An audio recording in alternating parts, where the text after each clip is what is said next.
Buenos días, alumnos de la asignatura del historiador y las fuentes escritas. Hoy tenemos el honor de contar con la presencia de Iván González Tobar, ¿no? Especialista en el mundo de economía romana y en epigrafía, ¿no? Y por eso me interesa que hoy mantengamos una pequeña charlita. En esta salutatio, ¿no? Podríamos hacer un recorrido sobre su cursus honorum o su currículum, que es muy extenso y prometedor, podríamos decir, uno de los más prometedores del país, ¿no? Doctor por la Universidad Paul Valéry de Montpellier. También ha sido Margarita Salas, Juan de la Cierva, ahora contratado en la Casa de Velázquez, y Ramón y Cajal, y espero que tenga muchos éxitos futuros, ¿no? Luego al final de la entrevista te preguntaré sobre cuáles pueden ser los topics, ¿no?, que podría recomendar a un alumno que esté en tu edad, ¿no? O en tu edad, ¿no? O iniciándose en una carrera académica doctoral pero bueno, no avancemos nada. Yo lo que te había invitado, ¿no?, es para comentar, ¿no?, que me explicaras porque el interés radica de la charla sobre aquellos textos en los que tú has trabajado de forma inédita, por ejemplo, ¿no? Estoy pensando en esos tituli picti o titulus pictus, ¿no?, porque te encontraste una pieza en el Guadalquivir que está fuera quizá de su contexto habitual de hallazgo, que puede ser el Monte Testaccio en Roma o en alguna situación de Pecio o de Limes, ¿no? Es un material epigráfico, una inscripción que está fuera de su hallazgo tradicional, por así decirlo, y luego quiero preguntarte sobre ese texto que encontraste también en el Valle del Guadalquivir en referencia a un texto virgiliano, por así decirlo, y que es un grafito que también quizá podríamos determinar que está fuera de su contexto habitual de mensaje, ¿no? Normalmente a lo mejor esa información que aparece no es completamente relacionable con eso, y lo que me importa es tu labor como explorador, ¿no? En esa terra incógnita en el que te aparecen inscripciones o textos nuevos, uno cómo asume el reto de trabajar esos textos. No sé si me he pasado con la pregunta, pero bueno, podemos ir planteándolas de nuevo. Vale. Gracias, Jordi, por esta introducción tan simpática. A ver, yo diría que la base de todos estos tantos hallazgos como su carácter excepcional es la paciencia de ir al campo mucho, al fin y al cabo. Ya estamos acostumbrados siempre a recoger, a hacer hallazgos importantes en profundidad, ¿no? Cuando se abren en excavaciones, ¿no?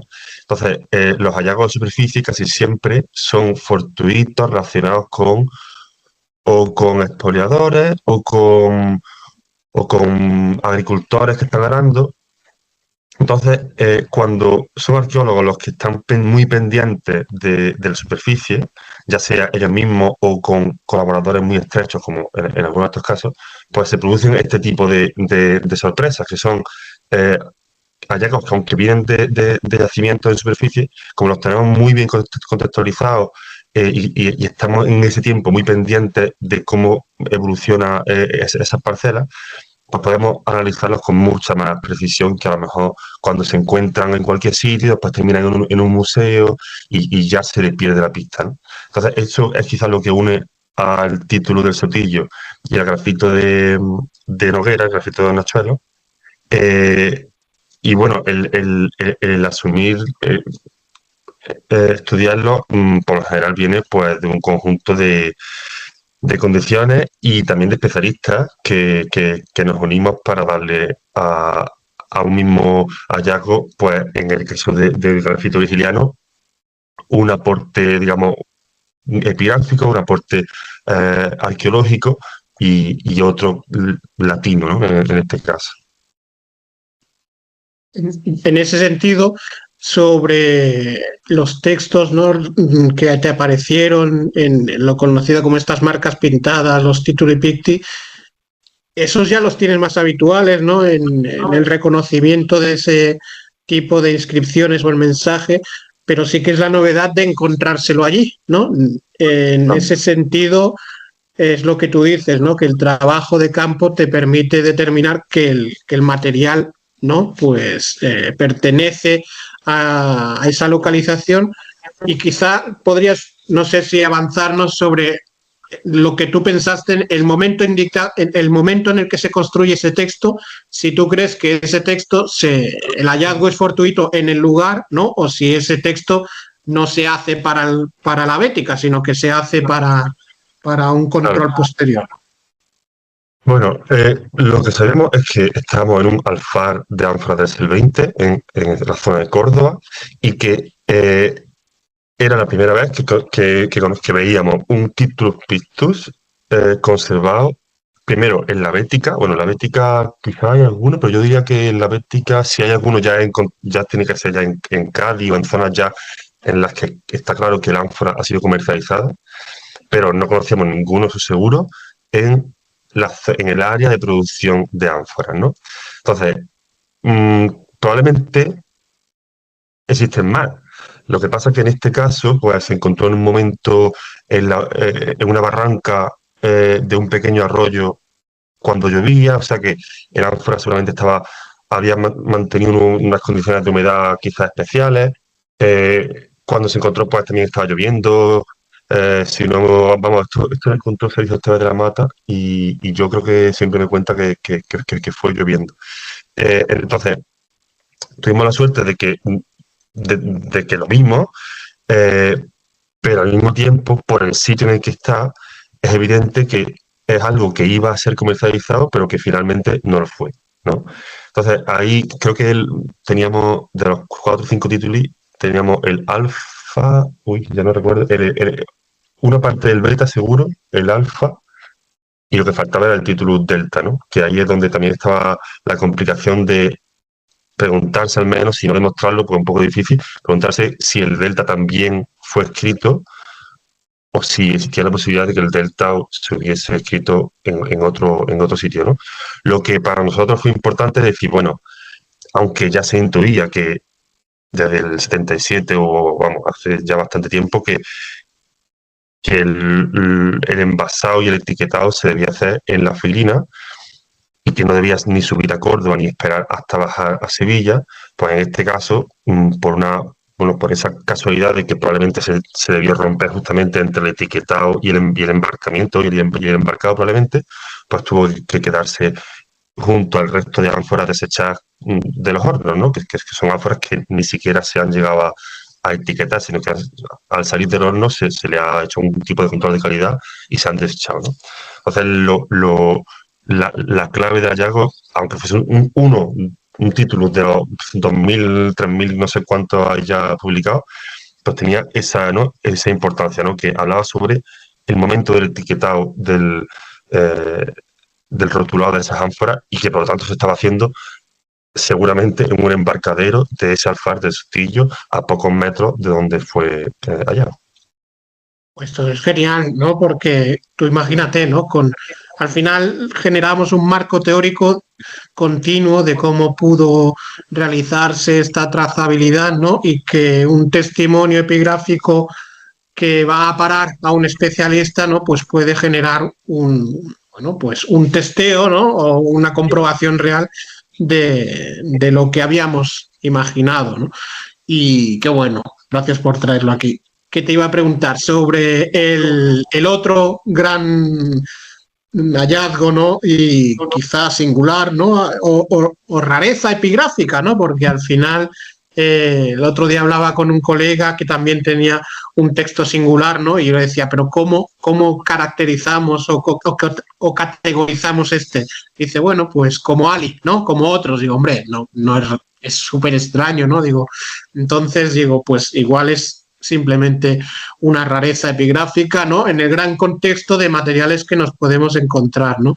Entonces, para el alumnado, ¿no? que te está visionando, yo, ¿no? Colocaré a partir de ahora, ¿no? Alguna referencia al artículo en el vídeo, y en este sentido lo que me interesa saber es cómo tú abordas un texto que que normalmente tiene otras características de textuales, ¿no? O significados, y cómo acabas dándote cuenta de que eso realmente no tiene nada que ver con la función textual que podría tener otro hermano epigráfico, por así decirlo, ¿no?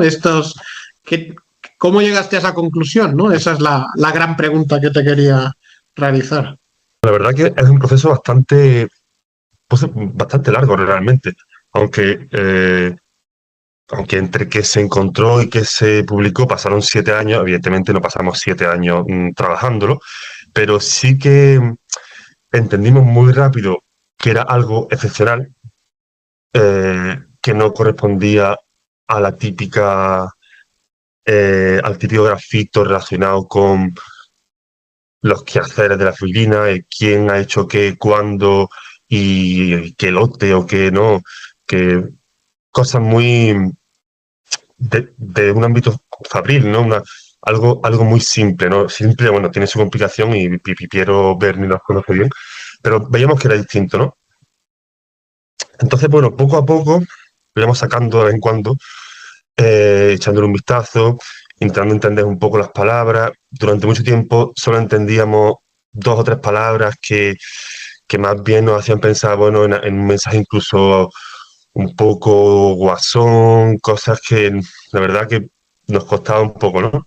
Entonces, bueno, es el compartirlo con colegas, el intercambiar impresiones. Llegamos incluso a tener una versión del artículo bastante avanzada, con una interpretación que era muy distinta a la que después, a la que realmente fue, ¿no? Sacando lo que podía ser cada palabra separadamente. Y esto sobre todo yo con Piero Berni, ¿no? Hasta ya un día dimos con una gran latinista que es Antonia Soler y que nos dio esa idea de, oye, esto podría ser parte de las geórgicas, ¿no? Y ya pues cambiamos completamente de camino y con su ayuda pues fuimos dándole sentido a la pieza. A mí me parece que fue un trabajo muy enriquecedor y interesante por esa confluencia de especialidades, ¿no? Que a veces varias disciplinas a la vez realmente pueden darle mucho sentido, ¿no? Hubo muchas dudas, por ejemplo, sobre si aquello era realmente una frase del 20, pero muchas dudas por parte a lo mejor de una vertiente pues, más epigráfica latina, y sin embargo para mí, para Piero Berni, no quedaba ninguna duda, pero había que demostrarlo, ¿no? Entonces estuvimos haciendo varias pruebas, en fin, intentamos demostrar en este artículo que aquello no había duda de que era la parte externa de una ánfora de solvente, y encima, si eso también tú lo conoces bien, la parte inferior. Por lo tanto, digamos que encajamos perfectamente en qué momento de la fabricación de la ánfora debió ser grafiada, ¿no? Y eso también da mucho que hablar sobre el ambiente de la China. Entonces, volviendo a la pregunta, digamos que yo creo que es esa confluencia la más interesante, que hace que el proceso algo merezca la pena, porque a veces también se intentan quizá publicar las cosas con cierta rapidez solo por la novedad, y hubiese sido un gran error porque hemos tardado bastante más tiempo en sacarle partido, ¿no? Bueno, o sea, lo que tú nos avanzabas al principio, ¿no? La paciencia y sobre todo ser, bueno, comprometido con el resto y no tener miedo a presentarle los materiales, ¿no? Yo siempre tengo en mente que la epigrafía que tratamos en ocasiones, ¿no? En este tipo de contextos cerámicos, como decía Juan Moros, él decía siempre que el mensaje está necesariamente abreviado, ¿no? Y yo decía, ay, madre mía, pues hay otro tipo de epigrafías que al menos lo desarrollan un poco más, ¿no? Y nos facilitan la vida, ¿no? En esta ocasión lo tienes desarrollado, pero lo tienes fragmentado, entonces el reto es diferente.